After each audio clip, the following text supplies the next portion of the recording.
ได้ผัวดีไม่ได้ขึ้นอยู่ที่วาสนา แต่ขึ้นอยู่ที่เราหาเอาล้วนๆเพิ่นว่ามีผีคนหนึ่งเพิ่นมาเหม็นข่อยเนาะค่ะทุกคนจ้าข่อยสิบอกเด้อค่ะ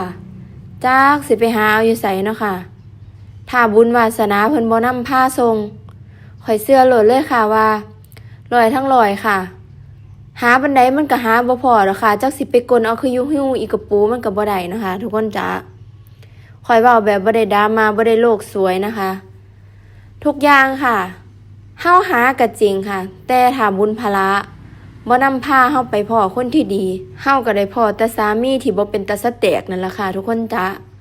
ข่อยนี่ก็เคยผ่านการมีผัวมาแล้ว2 คนพ่อใหญ่นี่เป็นคนที่3นะคะที่เอิ้นว่าผัวลูกค้าบ่นับเด้อจ้า เนาะอันนี้ไม่โลกสวยนะคะคุณสิบอกว่าบ่ได้ขึ้นอยู่ที่วาสนาขึ้นอยู่ที่เฮาหาสรรหาปานใดจะลองไปสรรหาโลดเอื้อยไปขุดเอาโลดไปกลเอาโลดถ้าบุญพลาบ่นำพาทรงเจ้านั่นเจ้าบ่มีทางได้ผัวดีดอกข้อยสิบอกให้เจ้าสิไปซีนิ้วเอานี่คนรวยนะฉันจะเอาเป็นผัวจังซี่บ่คะคนนี้มีธุรกิจเป็นของตัวเองฉันต้องเอาเป็นผัวให้ได้แล้วถามแน่ค่ะว่าเขาสิเอาเจ้าบ่หันกลับมาถามถ้าบุญพลาบ่นำพาทรงเจ้าบ่มีทางได้ผัวดีดอกข่อยสิบอกให้ข่อยนี่มีผัวไทยมา2 คนคนแรกเพิ่นก็ดีนำข่อยคือจังพ่อใหญ่นี่ล่ะค่ะเพราะว่าเพิ่นอายุหลายนะคะแต่ว่าเพิ่นประสบอุบัติเหตุเพิ่นตุยข่อยก็มาได้ผัวผู้ที่2เป็นผัววัยรุ่นอายุรุ่นราวคราวเดียวกันกับข่อย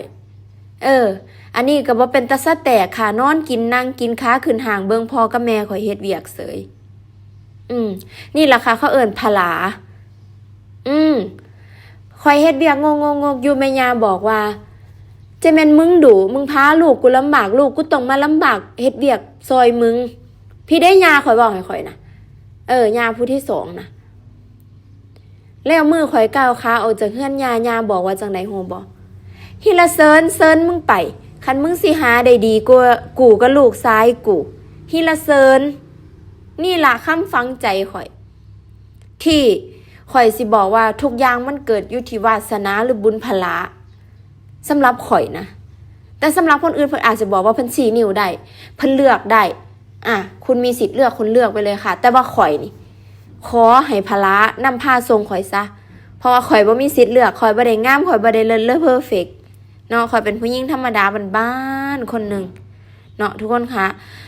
เอาแต่สิไผมีปัญญาหาเอาบ่ซื่อๆนี่ล่ะหาได้จังได๋ก็ขึ้นอยู่ดิพลาล้วนๆโลดข่อยบอกซ้ำนี่